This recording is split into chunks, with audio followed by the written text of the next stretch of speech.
Hello everyone and welcome back to Skillbuzz. I am Navya and guys today video is really very important. आज के video का topic है tips to perform well in any competitive exam.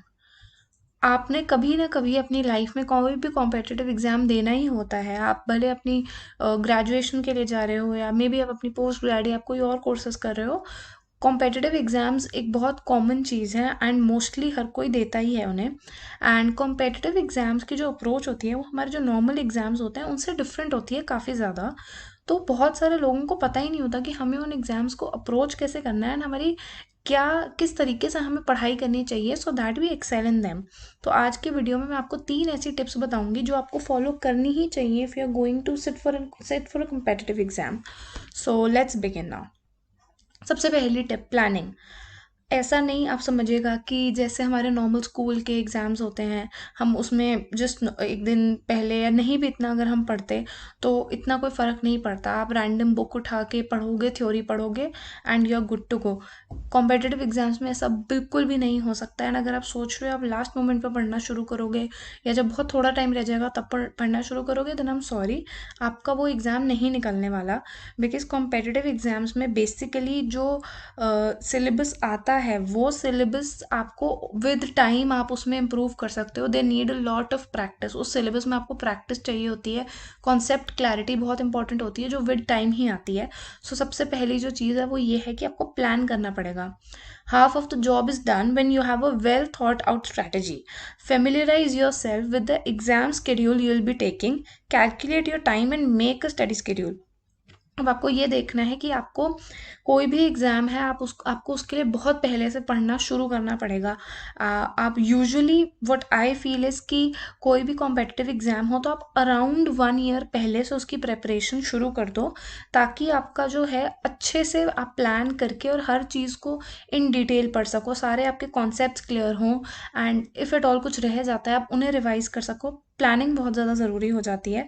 So you have to plan, you have to make a schedule कि आप कैसे पढ़ने वाले हो, क्या क्या चीज़ें आप इंक्लूड करोगे। एंड आई वुड से आप एक डिटेल्ड प्लान बना लो जिसमें आप वीकली अपना डालो कि इस वीक में मैं ये चीज़ कवर करने वाला हूँ या वाली हूँ एंड उस हिसाब से ही आप चलो। बिकॉज प्लानिंग बहुत इंपॉर्टेंट है। अगर आप बिना प्लान के रैंडमली कुछ भी पढ़ोगे तो आपको कुछ भी समझ नहीं आएगा, कुछ भी कंप्लीट ही नहीं होगा। क्योंकि एक तो वैसे भी कॉम्पिटिटिव एग्जाम्स में जो सिलेबस होता है it is very wide in, कोई एक पर्टिकुलर सिलेबस नहीं होता है। So you have to plan and you have to plan well in advance ताकि आप कॉम्पिटिटिव एग्जाम्स में अच्छा कर सको। So this is tip number 1। Now we will move on to tip number 2। Tip number 2 says time management. Now if at all आपने कभी कोई competitive exam दिया है तो आप समझ सकते हो टाइम मैनेजमेंट कितना इंपॉर्टेंट है। And if at all you are planning to give one, then also I would say time management is very very important. You cannot just randomly be doing anything. And there's this myth also, there are a lot of students which say कि अगर हम दिन में 4-5 घंटा पढ़ लेंगे तो हमारा हो जाएगा। Look, it's not about the time, the number of hours that you are putting it, but the quality of your time कि आपने कैसा पढ़ा। अब कुछ चीज़ें होती हैं, कुछ टॉपिक्स होते हैं जो हमें बहुत पसंद होते हैं, कुछ होते हैं जो हमें नहीं पसंद होते। सो आपको जो टॉपिक पसंद है मे बी आपका वो 1 आवर में हो जाएगा, बट अगर वही सेम टॉपिक किसी और को नहीं पसंद तो उनको मे बी 3 या 4 आवर्स लगें। सो इसके पीछे मत भागो आपकी मुझे दिन में कितने घंटे पढ़ना है, 6 घंटे 8 घंटे, ये नहीं होता। आपको ये देखना है कि मैंने जो टॉपिक पढ़ना है मुझे वो टॉपिक अपना पढ़ के इतने टाइम में कम से एटलीस्ट मतलब मैक्सिमम इतना टाइम है और उसमें मुझे ये चीज़ ख़त्म करनी है। एंड टाइम को आप अपने इस तरीके से मैनेज करोगे कि आपकी ये नहीं है कि आपको सिर्फ पढ़ना ही पढ़ना है, आपको रिवीजन का भी टाइम डालना है उसमें। आपको और भी जो चीज़ें करनी होती हैं जैसे मॉक्स वगैरह देने हैं, प्रैक्टिस करनी है, एक्स्ट्रा क्वेश्चंस प्रीवियस पेपर्स देखने हैं, वो सब भी करना ज़रूरी है। तो अपना टाइम आपको बहुत आराम से मैनेज करना पड़ेगा। And in order to succeed you must manage your time carefully and intelligently. Separate some time for study, relaxation and other activities in your daily routine to minimize confusion and distractions. Make the best possible use of your time. And of course ऐसा भी नहीं है कि सिर्फ पढ़ना ही है पूरे दिन। To be honest, अगर आप एक ढंग की प्लानिंग के साथ चल रहे हो, आपका एक प्रॉपर स्केड्यूल है एंड आप फिर उसमें पढ़ते हो ना, तो मुझे नहीं लगता कि ऐसा भी कुछ है कि आपको दिन में 12-12 घंटे पढ़ना पड़ेगा। ऐसा कोई ज़रूरी नहीं है।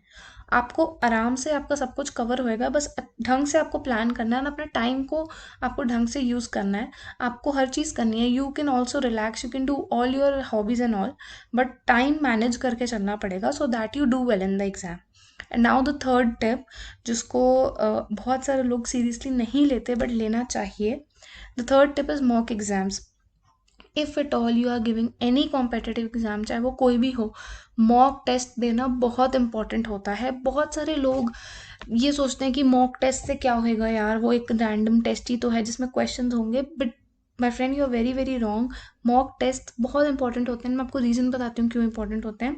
क्योंकि हम पढ़ लेते हैं, लेट्स से आपने सब कुछ पढ़ लिया, आपने सारा सिलेबस पढ़ लिया, बट अब आपको जो कॉम्पिटिटिव एग्जाम होगा वो एक टाइम में कंप्लीट करना होता है, राइट? एक पर्टिकुलर टाइम होता है, 1 घंटा 2 घंटा जो भी। आपको उस टाइम में वो चीज़ कैसे कंप्लीट करनी है, हम वो सीख ही नहीं पाते क्योंकि मॉक एग्जाम्स नहीं देते हैं। मॉक एग्जाम्स में ये होता है कि जब आप पे वो टाइम का प्रेशर होता है ना, देन यू स्टार्ट रियलाइजिंग कि आपको टाइम के प्रेशर में कोई चीज़ कैसे करनी है, कौन सा आपको क्वेश्चन छोड़ना है, कौन सा क्वेश्चन उस टाइम पे करना है, किस तरीके से आपकी अप्रोच होगी, आपकी क्या पेपर में फाइनल आपकी क्या स्ट्रैटेजी होगी पेपर अटेम्प्ट करने की, वो सब आप मॉक एग्जाम्स दे के ही पता कर पाओगे। And more over mock exam से आपको अपने वीकनेसेस पता चलते जाते हैं। आपको ये पता चलता है कि कौन से मेरे एरियाज हैं जिस पे I need to work more. So mock exams are very important.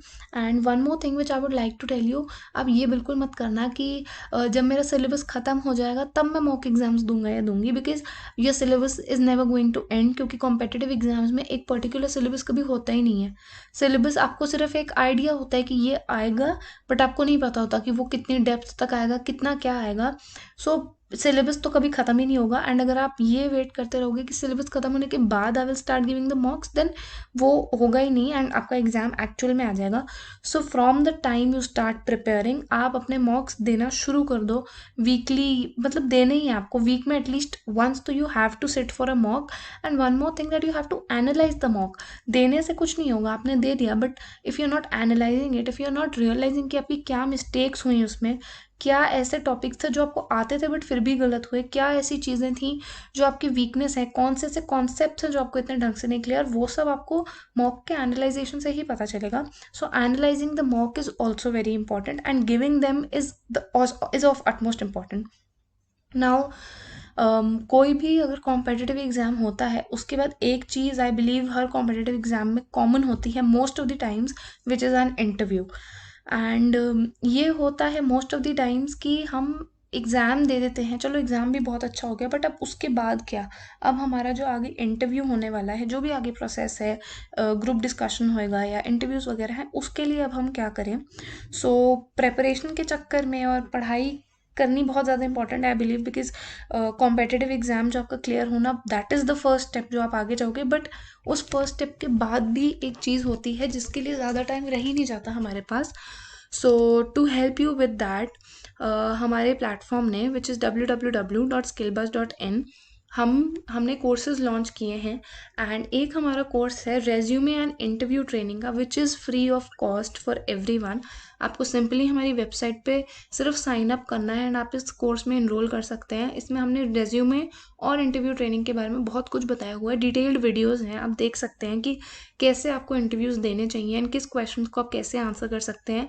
Also we give you a lot of e books interview and resume training के ऊपर। So I would definitely recommend the course is free of cost. आप जाइए, enrol करिए and with studying for your competitive exams आप ये training भी ज़रूर लीजिए so that it helps you. So that was all from my side. I hope आपको ये वीडियो अच्छा लगा होगा। एंड अगर ऐसे कुछ और भी पॉइंट्स हैं जो आपको लगते हैं बहुत इंपॉर्टेंट है एंड इंक्लूड होने चाहिए, do mention them in the comment box ताकि बाकी लोग भी देख सकें, सबकी हेल्प हो। Thank you for watching this video.